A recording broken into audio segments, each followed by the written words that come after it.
পাকিস্তানের সেনাপ্রধান বা ফিল্ড মার্শাল আসিম মুনিরের সাথে ডোনাল্ড ট্রাম্পের মিটিং এর পর পাকিস্তান মিলিটারির পক্ষ থেকে কিন্তু একাধিক গুরুত্বপূর্ণ আপডেট আমাদের সামনে উঠে আসছে। আসিম মুনির ডোনাল্ড ট্রাম্পের সঙ্গে মিটিং করলেন, আমেরিকাতে বসে ভারতকে সরাসরি হুমকি বা হুঁশিয়ারি দিলেন। তৃতীয় একটি দেশে গিয়ে তিনি বললেন, Kashmir is not an internal issue of India, অর্থাৎ কাশ্মীর কখনোই ভারতের আভ্যন্তরীণ ইস্যু নয়, কাশ্মীরকে নিয়ে মন্তব্য করার অধিকার নাকি পাকিস্তানেরও আছে। পাশাপাশি তিনি ভারতকে সরাসরি যুদ্ধের হুমকি দিলেন। তিনি বললেন, ভারত মার্সিডিজ বা ফেরারি হতে পারে, কিন্তু আমরা ট্রাক্টর বা ট্রাক, আপনারা জানেন যে ট্রাক যদি রাস্তায় নামে তাহলে মার্সিডিজকেও খুব সহজে ধাক্কা দিয়ে শেষ করে দিতে পারে। অর্থাৎ প্রথম থেকেই আমেরিকা সফরের পর পাকিস্তানের সেনাপ্রধান বা ফিল্ড মার্শাল আসিম মুনিরের কথাবার্তা কিন্তু সম্পূর্ণ বদলে যেতে শুরু করছিল। আমি জানি না ডোনাল্ড ট্রাম্প কি ওনাকে পরামর্শ দিয়েছেন, কি প্রতিশ্রুতি পাকিস্তানও বা ডোনাল্ড ট্রাম্পকে দিয়েছে, কেনই বা পাকিস্তানকে তার এত হঠাৎ করে ভালো লাগছে, কেন এই মিটিং এর পর হঠাৎ করে বালুচিস্তান লিবারেশন আর্মিকে তিনি ফরেন টেরোরিস্ট অর্গানাইজেশন ঘোষণা করে দিলেন। এই যে এত আপডেট, এই পুরো বিষয়টাই হলো 2 থেকে 3 দিনে। এরপরে আমরা কি দেখলাম? এরপরে দেখলাম ভারতের কূটনীতিবিদ যারা ইসলামাবাদে এই মুহূর্তে আছেন তাদের গ্যাস এবং জলের লাইন কেটে দিয়েছে পাকিস্তান। আইএসআই তাদেরকে কড়া সার্ভেলেন্স করছে, এমনকি প্রতি পদক্ষেপে তাদেরকে হ্যারাস্ট করা হচ্ছে। এত কিছুর পরেও আমরা ভেবেছিলাম হয়তো আসিম মুনির অপারেশন সিন্ধুরে ভারতের ব্রহ্মস্ত্র ব্রহ্মস মিসাইল বা ব্রহ্মাস্ত্র ওই সকল মারগুলো হয়তো মনে পড়লে তিনি হয়তো আবার ভদ্র হবেন। কিন্তু আজকে দুপুরে সম্পূর্ণ উল্টো এক চিত্র দেখা গেল, যেখানে দেখা গেল পাকিস্তান হঠাৎ করে আর্মি রকেট ফোর্সের ঘোষণা করে দিয়েছে। এই আর্মি রকেট ফোর্স কি, কেন হঠাৎ করে এই পাকিস্তান সেনাবাহিনীর এই ইনিশিয়েটিভ ভারতেরও বা মাথা ব্যথার কারণ হতে পারে? দেখুন, ভারতের সাথে পাকিস্তানের যুদ্ধ হলে পাকিস্তানের বাঁচার কোনো সম্ভাবনাই নেই। হয়তো ডোনাল্ড ট্রাম্প একটু সাহায্য করতে পারেন এবং এর জন্য ভারত হয়তো ধীরে চলো নীতিতে বিশ্বাস করতে পারে, কিন্তু যেভাবে পাকিস্তান যুদ্ধ খেলাটা খেলতে চাইছে এবং ভারতকে অশান্ত করার চেষ্টা করছে, তা তো একটা রাষ্ট্রের পক্ষেও সত্যি ডিস্টার্বিং একটা ফেসকে নিয়ে আসতেই পারে। এখান থেকে আমার মনে হচ্ছে পাকিস্তান কিন্তু ঠিক সেটাই চাইছে। পাকিস্তানের সেনাবাহিনীর মুখপাত্র যখন আমেরিকা সফরের একটি সংবাদপত্র দ্য ইকোনমিস্ট ইন্টারভিউ দিলেন, তিনি পরিষ্কার বললেন, আমরা এবার ভারতকে উত্তর এতদিন অন্য দিক দিয়ে অ্যাটাক করেছি, আমরা এবার পূর্ব দিক দিয়ে অ্যাটাক করতে পারি। অর্থাৎ পাকিস্তান, বাংলাদেশ, আমেরিকা একত্রে মিলে ভারত বিরোধী চক্রান্ত কিন্তু করছেন।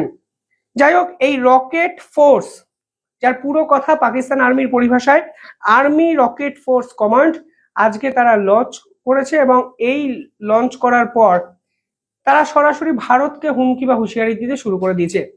তারা তাদের সেনাবাহিনীকে কিভাবে সাজাবে, কোন কোন নতুন সেক্টরকে অ্যাড করবে, সেটা তাদের ব্যাপার, কিন্তু প্রত্যেকটি পদক্ষেপে ভারতকে হুমকি বা হুঁশিয়ারি দেওয়া আমি জানি না পাকিস্তান ছাড়া বিশ্বে আর অন্য কোনো দেশ করে নাকি।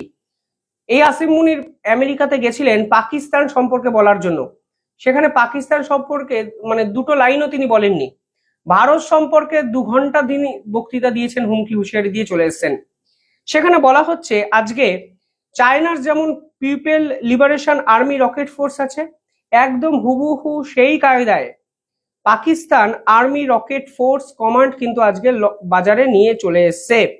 দেখুন, এই মুহূর্তে পাকিস্তানের যদি বর্তমান আর্মি স্ট্রাকচারটা দেখেন তাহলে দেখবেন তাদের দেশে একটা আর্মি স্ট্র্যাটেজিক ফোর্স কমান্ড আছে। এই আর্মি স্ট্র্যাটেজিক ফোর্স কমান্ড কি করে? তারা নিউক্লিয়ার মিসাইলগুলোকে মূলত কন্ট্রোল করে এবং এটি কিন্তু পাকিস্তানের ন্যাশনাল কমান্ড অথরিটির আন্ডারে।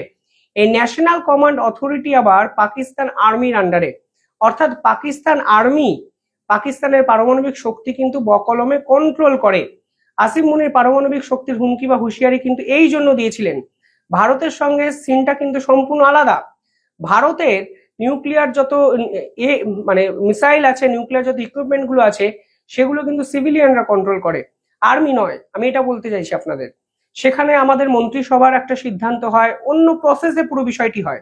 আর এখানে পাকিস্তানের সেনাপ্রধান চাইলেই যে কোনো দেশের উপর পারমাণবিক বোমা তিনি নিক্ষেপ করতে পারেন, কারণ পাকিস্তানের এই আর্মি স্ট্র্যাটেজিক ফোর্স কমান্ড, যার আন্ডারে এই নিউক্লিয়ার পার্টিকেল গুলো আছে, এবং সেই নিউক্লিয়ার পার্টিকেল গুলো যার আন্ডারে আছে তা হলো ন্যাশনাল কমান্ড অথরিটি।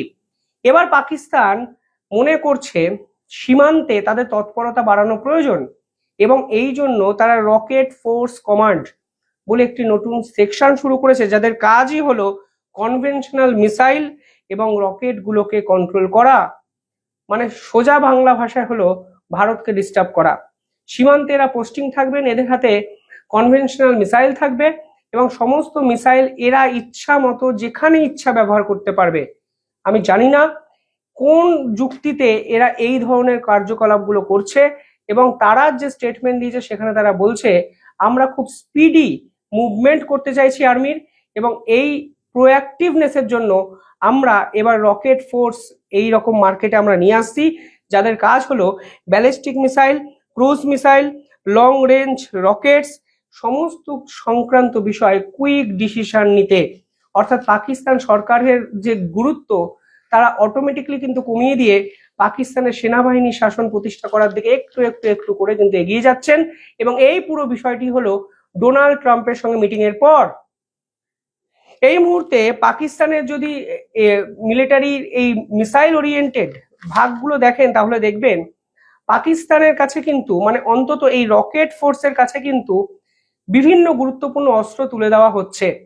কেন তুলে দেওয়া হচ্ছে আপনারা অনেকেই বুঝতে পারছেন, কারণ তারা ভারতকে প্রেশারাইজ করতে চাইছেন, ভারতকে চাপে রাখতে চাইছেন।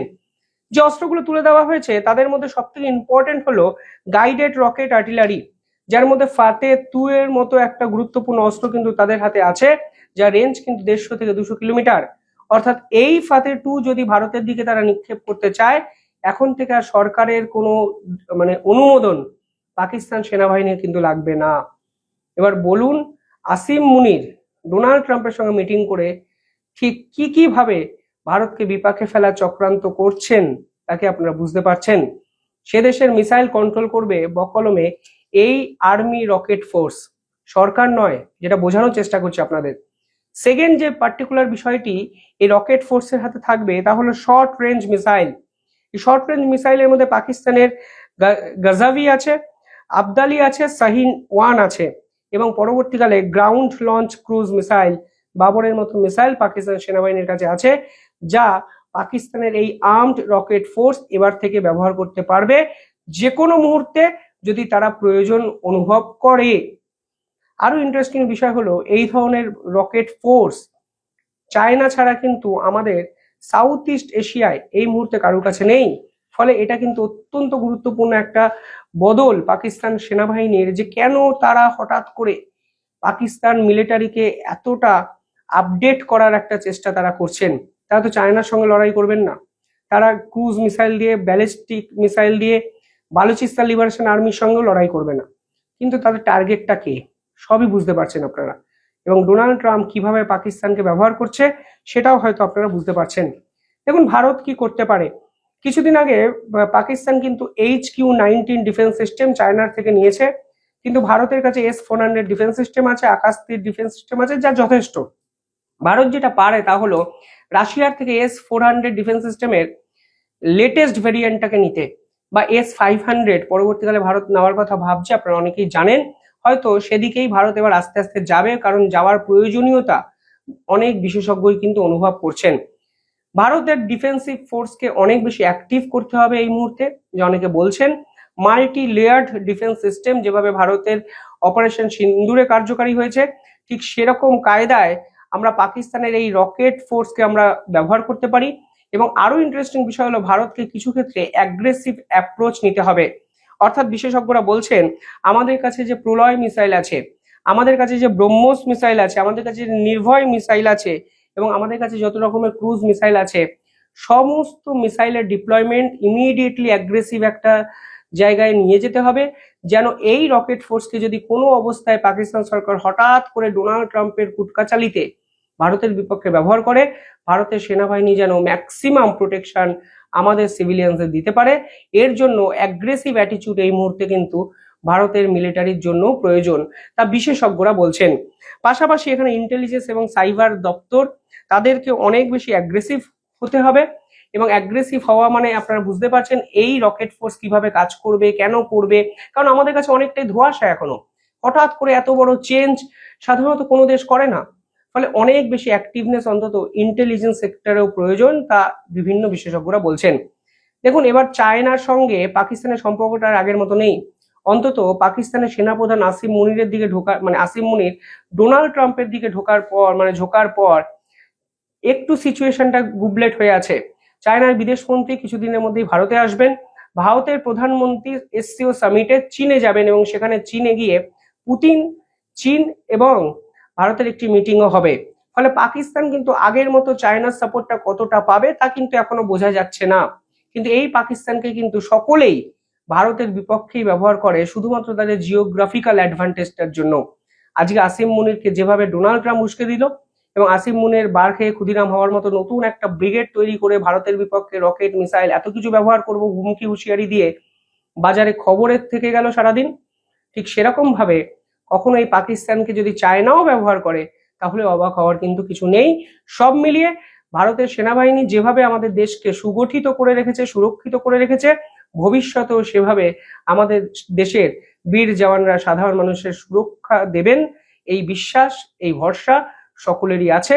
এবং পাকিস্তানের মতো হানাদারি শক্তি ভারতবর্ষের এর আগেও কিছু ক্ষতি করতে পারেনি, ভবিষ্যতে ক্ষতি করার কথা তারা ভাবতেও পারবে না হয়তো। কিভাবে দেখছেন পুরো বিষয়টি কমেন্টে জানাবেন। ধন্যবাদ।